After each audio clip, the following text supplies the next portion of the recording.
আমরা ভিতর থেকে বাইরে আসছি, আমাদের ভিতরে কোনো সিট নেই, রোগীর অনেক প্রয়োজন চাপ, এই জন্য আমাদের এই বাহিরে সিট দেওয়ার মতন এই কোনো কায়দা ছিল না। তখন আমাদের রোগী অসুস্থ, এখন ভর্তি তো হইতেই হবে আমাদের রোগীর সেবা যত্ন নেওয়ার জন্য, এই জন্য আমরা এখানে সাইডে দেওয়া হচ্ছে তারপরে আমাদের হলো সমস্যা, এখানে হলো বিদ্যুৎ আছে কিন্তু ফ্যানের ব্যবস্থা নাই। তারপরে হলো যে প্রচণ্ড মশা, এমনি সেবা যা হয় ভালোই হয়, কিন্তু আমাদের হলো যে ওই ফ্যানের গরম, তো প্রচণ্ড গরমের কারণে ফ্যানের ব্যবস্থা নাই। তারপর হলো ধরেন মশা, এখন বাচ্চা সুস্থ করতে হলে তো ধরেন আমাদের কষ্ট হোক যা হোক, আমাদের তো এখানে থাকাই দরকার।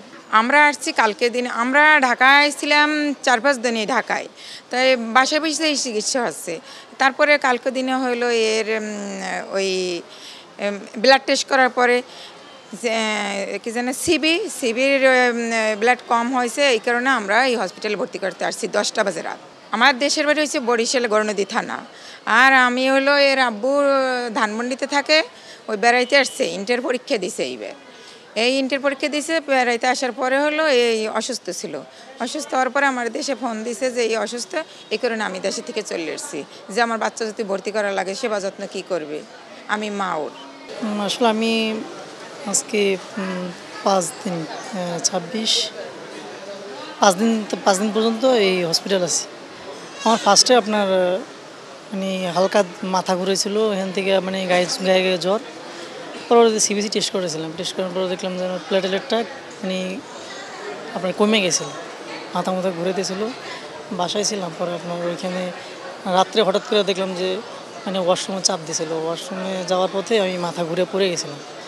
পরে আমার আব্বু আর আমার বাড়িওয়ালা আঙ্কেল সহ যে হসপিটাল নিয়ে আসছিল, এই আসার পরে মনে করেন যে এখান থেকে এই 25 তারিখে ভর্তি হয়েছি, আজকে 30 তারিখ পর্যন্ত এইভাবে এখানে আছে।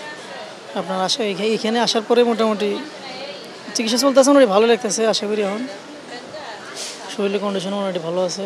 হ্যাঁ, এখানে ভালোই চিকিৎসা পাচ্ছি, মোটামুটি সিস্টার আছে, সবসময় আসে, ডাক্তার আসে, 2-3 জন ডেইলি 2-3 জন আসে, এসে দিকে চেকটা করে যায়, আর কি খাবার চার্জ দেওয়া যায়, ভালোই আছে মোটামুটি। পরিবেশ মোটামুটি ভালোই। আসলে মশা তো আর সব মশা তো আর এইডস মশা না, আমরা যে কীভাবে কই থেকে কামড়টা দিছে আমি এটাই নিজে মানে বুঝতে পারতেছি না, বুঝছেন। এটা প্রতিরোধ করার জন্য যেমন আমি মনে করি আমার হয়েছে এখন, এই যে মশা, আপনি রাত্রে যদি ঘুমান বিশেষ করে মশারিটা টাঙিয়ে রাখবেন, মশা যেন আপনার কাছে না আসতে পারে। তারপর যে মনে করেন যে যদি আল্লাহ না করে হয়ে যায়, তাহলে এটা প্রতিরোধের জন্য আপনি খাবার খাবেন, যেমন ডাবের পানি আছে, তারপর স্যালাইন আছে।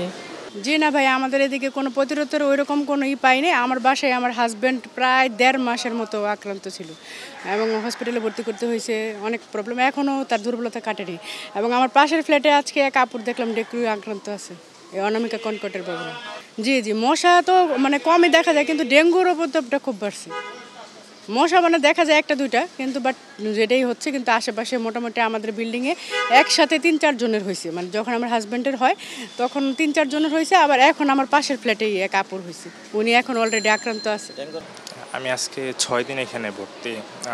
আমি আসলে লেট করে আসছি একটু, 2 দিন পরে, যার কারণে আমার একটু বেশি টাইম ধরে এখানে থাকা। এখানে আসলে সিমটমগুলো একটু এবার ভিন্ন লেগেছে, যেমন পেটে পানি জমা, তারপর হচ্ছে যে পেট ফুলে যাওয়া, পাতলা পায়খানা হওয়া, এই সিমটমগুলো মানে কমন ছিল এবারে। আর ওভারঅল একটু সময় লাগছে, বাট আলহামদুলিল্লাহ এখান থেকে ওনারা যথেষ্ট সেবা দিচ্ছে, এমনকি সবাই দেখছি ভালো সেবা নিয়ে এখান থেকে বের হয়ে যাচ্ছে, সুস্থ হয়ে বের হয়ে যাচ্ছে আর কি।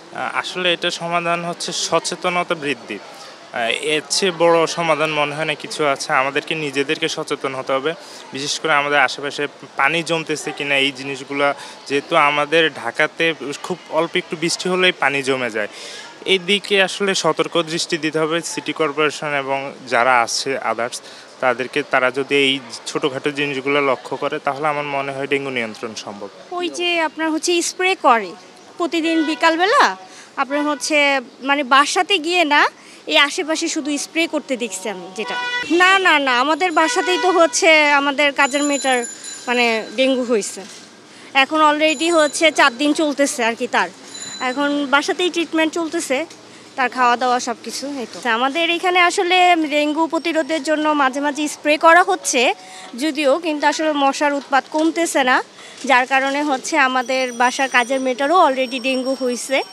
এখন বাসাতেই তার ট্রিটমেন্ট চলতেছে আর কি। তাহলে বোঝা যাচ্ছে যে মশার উৎপাত এখনও মানে কমতেছে না স্প্রে করার পরও। এখন আমাদের বাসাটা মোটামুটি পরিষ্কার পরিচ্ছন্ন, কিন্তু আশেপাশেরটা তো আসলে বলতে পারতেছি না।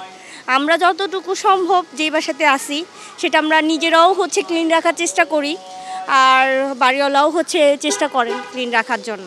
এখন আশেপাশের বিল্ডিংয়ের অবস্থাটা তো আর জানতে পারতেছি না। আমরা গত রাত্রে আমার ছেলে অসুস্থ বেশি, পরে রাত 12টা বাজে নিয়ে আসছি, পরে আইসা দেখি বেড ফাঁকা নাই, এই জন্য বারিন্দায় বর্তমানে সিট নিছি। আর 12টার পর বলছে সিট খালি হইলে আমরা ভিতরে চলে যাব। চিকিৎসা মোটামুটি ভালোই আছে, তারপর আমরা চাচ্ছি আর একটু উন্নত হয় আর কি, যেন আমরা দ্রুত ট্রিটমেন্টটা পাই। আর লক্ষণটা গত শুক্রবার 4টা বাজে জ্বর আসছে, পরে কালকে রবিবার স্কুলে গেছে, পরে আসার পর দেখি পুরো মুখ র্যাশে ভইরা গেছে, মুখ টুক ফুইলা গেছে। পরে 5টা বাজে ব্লাড পরীক্ষা করছি, পরে আর রাত 8টা বাজে রিপোর্ট দিছে, তখন ধরা পড়ছে যে নেগেটিভ আসছে, কিন্তু রক্তের ইটা কমে গেছে, 64তে আইসা গেছে। এই জন্য তাড়াতাড়ি আবার ওই রিপোর্ট নিয়ে আমরা এই হসপিটালে আইসা পড়ছি।